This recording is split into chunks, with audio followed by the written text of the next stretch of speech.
The impending return of Michael and Sarah for a hometown childbirth marked a turning point in my relationship with my in-laws. My mother-in-law's frosty voice delivered the news that their arrival was just 3 days away, sending me into confusion and shock. "I have to leave," I queried, seeking clarity. "Yes, we don't need another mother figure anymore. You've been redundant for a while now. Michael and his family will be living here, so make sure you're out by tomorrow," she declared, her words cutting through the air. From the day I married into the family, I never truly felt accepted. Treated merely as a wife, the revelation that I was now deemed redundant struck a painful chord. "Barren failure," she added, blaming me for not experiencing the joys of raising a child. "You should be grateful. We have no obligation to support you anymore. It seems like Simon is tired of you too." The mention of Simon's weariness caught me off guard. I gulped down my saliva, wondering if there was more to this than met the eye. If it wasn't just a conspiracy between my mother-in-law and Michael, then did my husband share their sentiments? I couldn't fathom being driven out, but my mother-in-law had ignited the flames. I decided not to stand in ceremony with my husband anymore.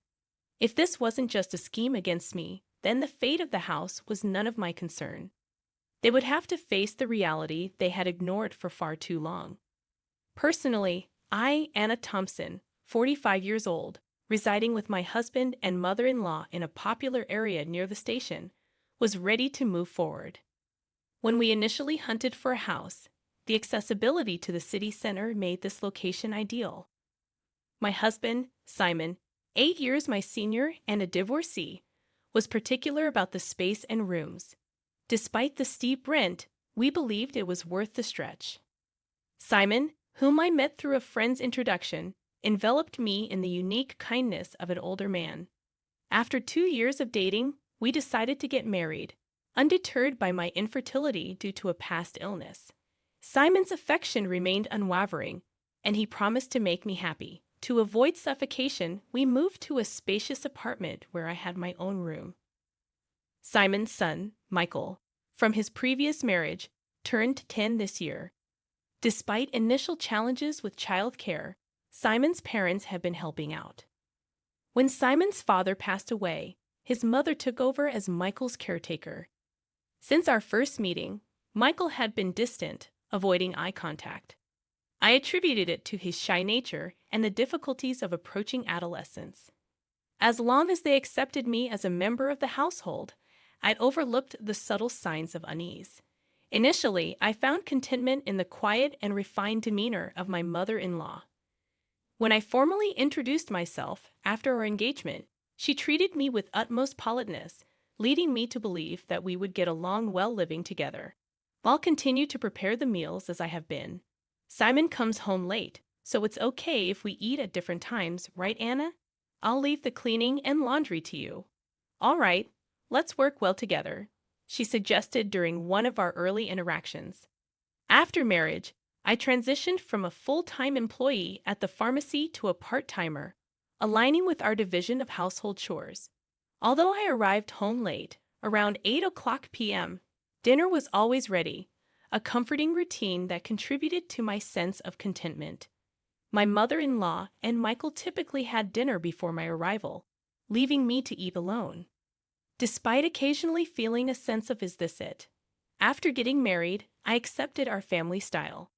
However, from the start, my mother-in-law never warmed up to me and never considered me part of the family. One attempt to connect with Michael came before the school's activity day before summer. I asked about the event, hoping we could all go together. However, my mother-in-law interjected, stating that only Simon and she would attend. Her words left me shocked, and despite my offer to take the day off work, she insisted that I need not worry, emphasizing that Michael's family had always been just Simon and her. Misinterpreting her consideration, I suggested we all go together. It wasn't until I discussed it with my husband later that night that I discovered the underlying issue. "Mom's been clinging to Michael. She probably thinks you're trying to take him away," he explained, leaving me quite shocked by the realization. I decided that I would eventually address the issues with my mother-in-law, attempting to be involved as a mother during activity days at school. I noticed a growing distance between Michael and me outside of such events. There were times when I sensed Michael wanted to express something, but my mother-in-law consistently intervened, creating a barrier. To my dismay, I later discovered that she had been speaking ill of me to Michael. Anna said she could be happy with Simon if Michael weren't around. She's a terrible person. Dad must be deceived by her too, she had told Michael. Such toxic words had a profound impact on a boy in his formative years, sowing seeds of distrust towards me. It was a shocking revelation, and at that time, I couldn't fathom that my mother-in-law could stoop to such levels. After Michael graduated from high school, he promptly moved in with his girlfriend, leaving home once he started college. A year into his professional life, he married without a ceremony.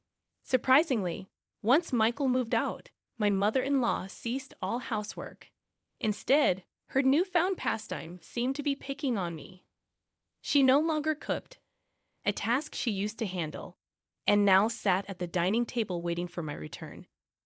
While I stood in the kitchen preparing dinner, she would criticize.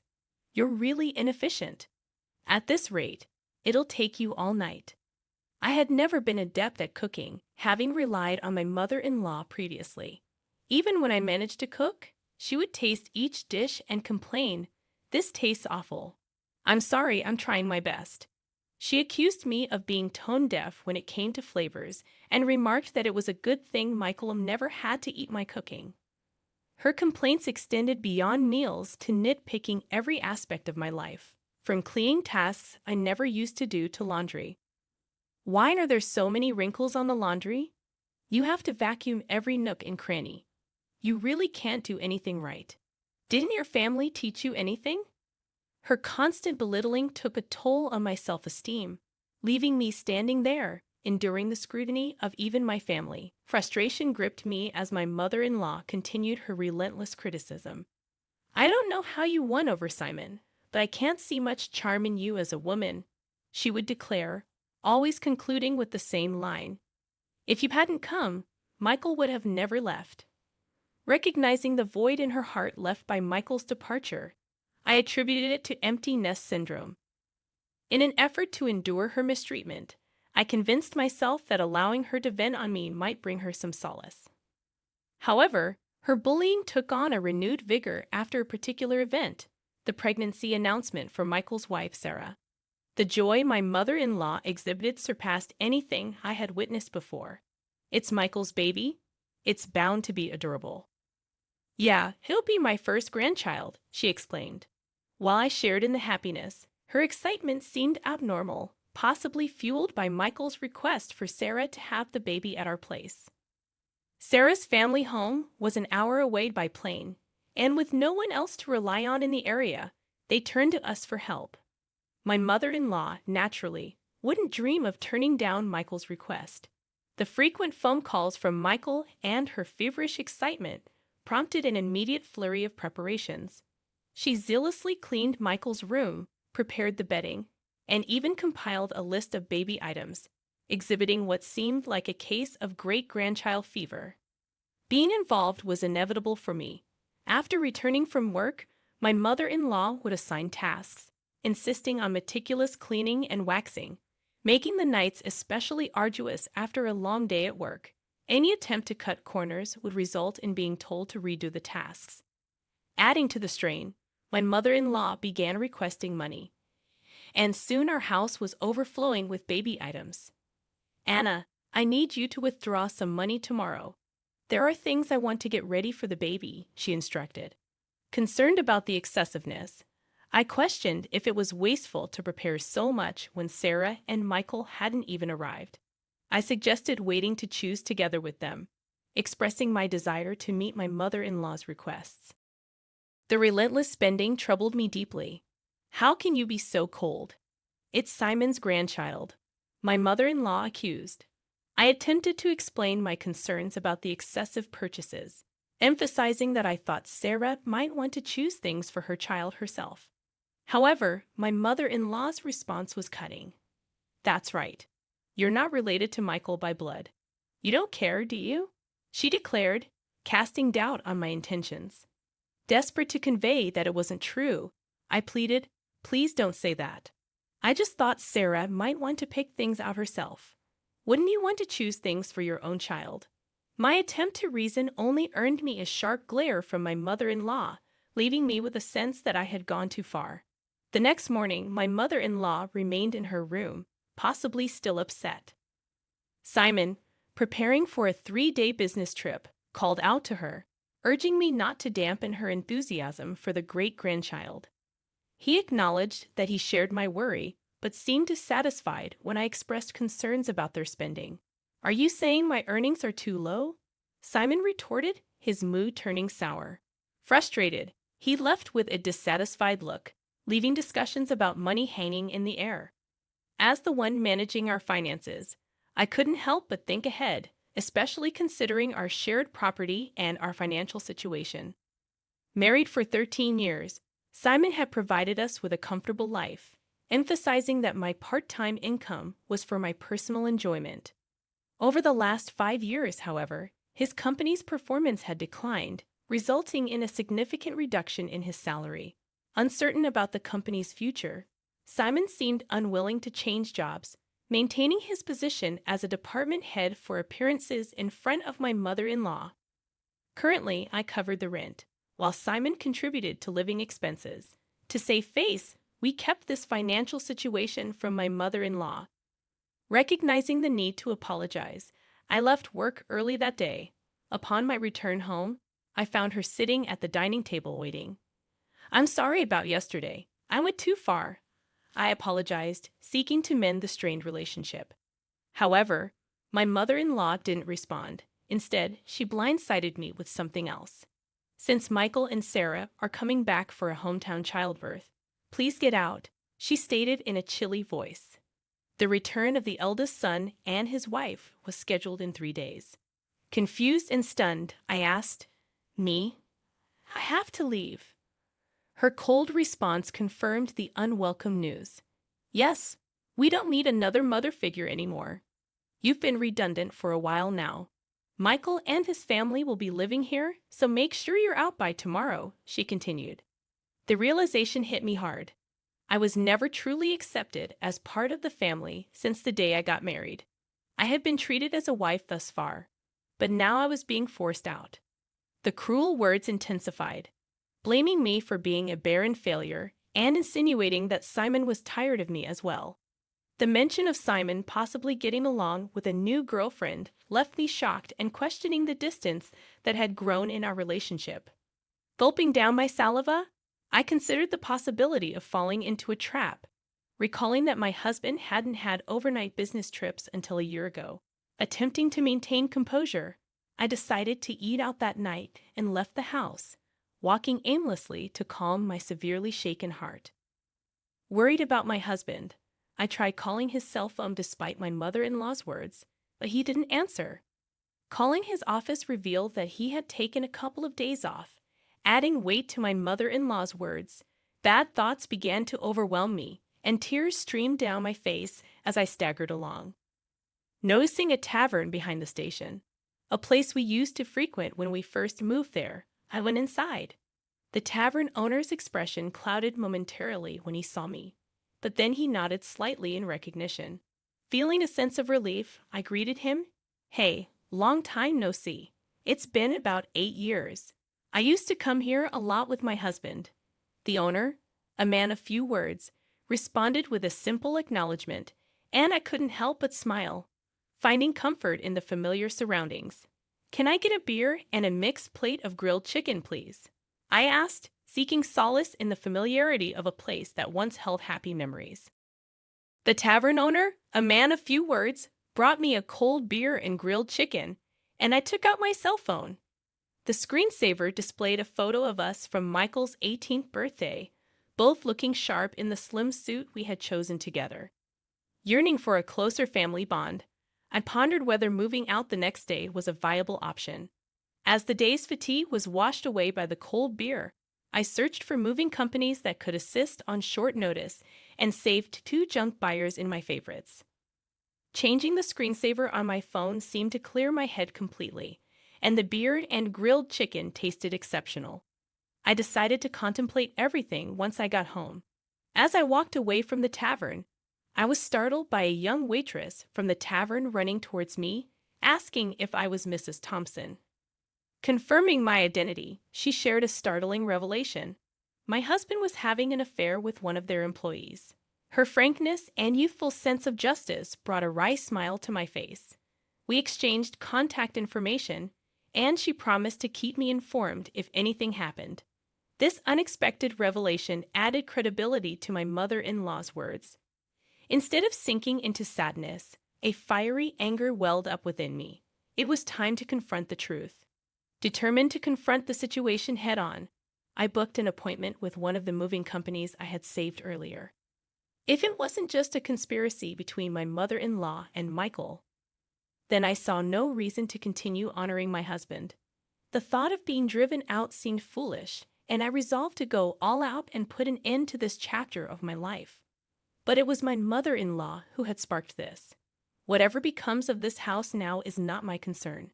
When I got home, I packed my belongings until midnight without hesitation. The moving company I had booked for exactly 2:00 p.m. arrived on time.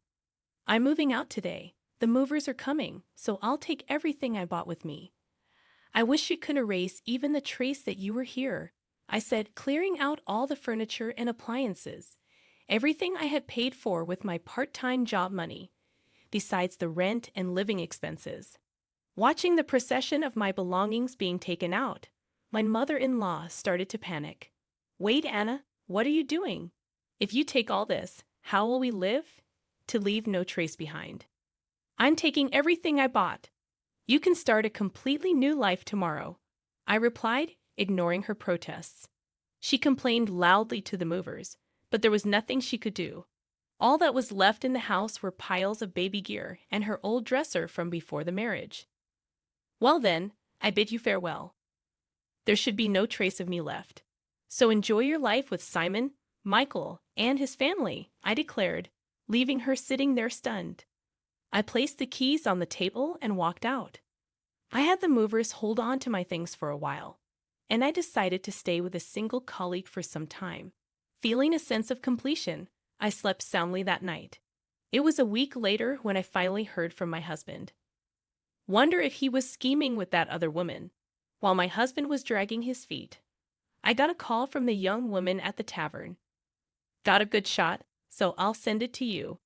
In it was a photo of my husband chatting up a not-so-young woman at the tavern. Maybe out of a sense of justice, the young woman must have followed them after they closed.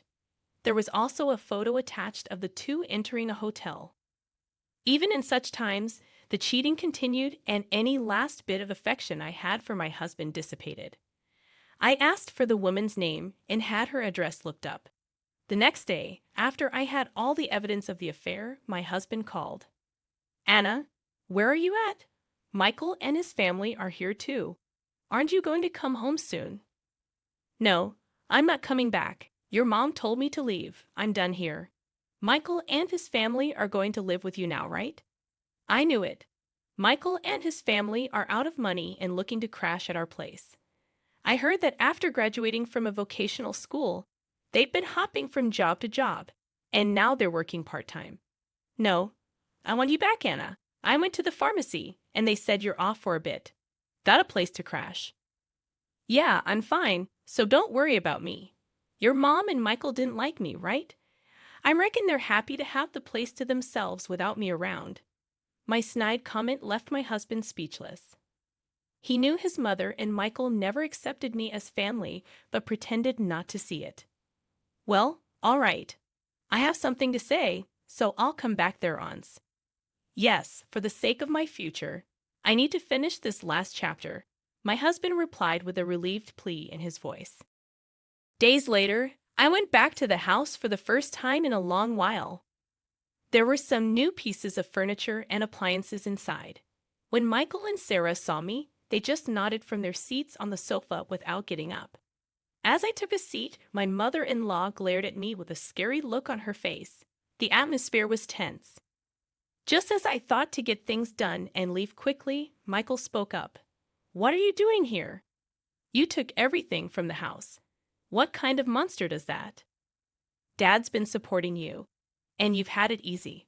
I took everything because I paid for it. I wanted to remove all traces of me, just as you wanted, right? But that's crazy. There's no way you could afford all that just working part-time at the pharmacy. My husband finally chimed in. When I glanced at him, he started talking as if he resigned himself. We've been getting by on what Anna and I both make for a little while now. Then the stuff you took should be both yours, my husband admitted. Instead of my speechless husband, I decided to speak up. Simon's company has been doing poorly, and his salary plummeted. That's why, for the past 5 years, I've been covering what's missing. But that wasn't enough, and now I'm the one paying our rent. My mother-in-law looked at my husband with surprise. I'm not just a part-timer. I'm a part-time pharmacist, and the pay is quite good. I'm making more than Simon now. At my words, my husband awkwardly looked away, and my mother-in-law's eyes were frantically shifting between my husband and me. From now on, Michael, you'll be paying the rent. You're going to live here, right? After all the help your grandma's given, it's time for you to take care of her. Michael looked at me with a shocked expression when I dropped the news. Rent? How much is it? He asked. It's $5,600. Good luck. Since it seems my role as a mother is over, I don't have an obligation to take care of you anymore. Pull yourself together. You're going to be a father soon. That's impossible. It was Sarah who raised her voice upon hearing this. Wait, $5,600? Weren't we supposed to live here for free, covering rent and living expenses? I quit my job, and Michael, you only make $3,000 a month. What are we going to do? I almost burst out laughing. Don't worry, Sarah. You can move to a cheaper place. Simon still makes a decent salary. Hearing this, Sarah's face relaxed a bit. Oh, since I'll be leaving you? Simon's life might still get tough with your mistress, huh? At that, Sarah finally broke down in tears. It was my husband who panicked. What? What are you talking about? Oh, your mother told me about the new woman. I guess it's time to end my role as a wife, too. That's got to be a lie. For Mom, you're the only one for me. He must think there's no evidence. Indeed, it hasn't even been 10 days since I left the house. Wouldn't that hurt Mary if she heard you? Well, I'll get in touch about that later. At the mention of Mary's name, my husband jolted, realizing that I knew everything. He held his head and sighed. This is not the atmosphere to write a divorce paper. Well then, I'll be going now. Please talk to me further through a lawyer. Neither my husband Simon nor Michael said anything more, staying silent as I grabbed my bag and stood up. My mother-in-law stood up simultaneously, slamming her hands on the table. She yelled with a voice too strong for an elderly woman. What the hell? It's all your fault. Our home is in shambles. I was instantly irritated. It was you who told me to leave. It was you who said Simon had another woman. And you interfered with my relationship with Michael. Everything was you. I felt the surge of heat in my chest. I regretted not being more assertive with my relationship with Michael, not holding back because of my mother-in-law. Michael has nothing to do with this. It's time for you to step up, Simon. He's going through a hard time, and you should support him as his wife. Take responsibility as a family member. What is she even talking about? If she hadn't called Michael back home, if she hadn't hinted at Simon's affair, I would still happily support Simon and this home I'd always believed in and supported. Simon doesn't need any roles anymore. There's no going back. Then, looking firmly into my mother-in-law's eyes, I slowly said, I was never really accepted as a family member from the start, so I can't take responsibility as one. My mother-in-law's lips tightened into a line, and she was trembling. I slipped past the silent mother-in-law and quickly left the room. Afterward, Simon agreed to the divorce rather easily. It seems my determination was strong, and he couldn't counter the evidence of the affair. Shortly after, it seemed like they started the process of moving out of the apartment. In the end, Michael and Sarah went back to their apartment and never lived with my mother-in-law. Simon seems to be considering remarriage, But Mary was furious over the alimony and his request for her to live with his mother. I've heard they're considering whether to place my mother-in-law in a care facility. After all the love she poured into her son and grandson, it's somewhat sad to think they're ready to abandon her now. Perhaps she's served her purpose too. If my mother-in-law had said nothing back then, and it had just been a simple trip home for childbirth, maybe we would still be living together. After the divorce, Michael sent me an apology letter. He wrote about how, as a child, he really wanted to be more spoiled, how he couldn't talk to me because his grandma disliked it, and how happy he was when I attended school events. Maybe I should have reached out more. Perhaps then we could have built a different relationship. Even though our relationship has ended, I quietly pray for Michael's happiness in life. I've returned to work as a pharmacist and quickly rented an apartment close to my workplace. I don't feel good about keeping the furniture and appliances I took with me, so I had them all picked up and disposed of by a junk removal service. Life without my mother-in-law's harassment is peaceful and comfortable. For a while, I want to live for my own happiness, not someone else's.